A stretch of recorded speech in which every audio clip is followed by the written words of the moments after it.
बिलाती केते 1.5 kilo 10 1.5 kilo 10 माने केते 1 केजी होता 10 टंका ना एते सस्ता हां ने 3 किलो को 20 आ ए बाइगण 20 टका मात्र मात्र हो नेबा नेबा नेबा नेबा ने 20 टका ना खाली बाइगण केते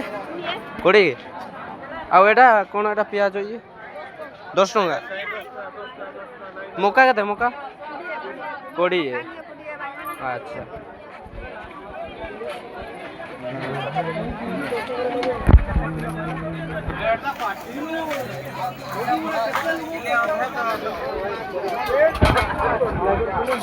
गाजर केते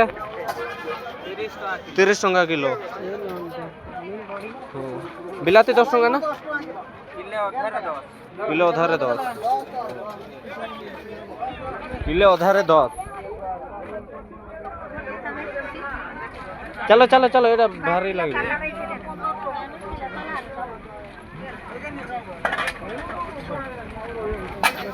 कोई कुली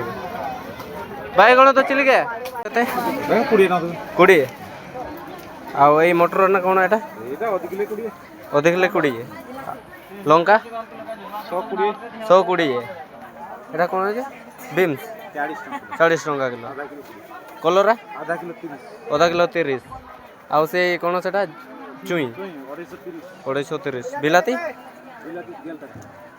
10 टंका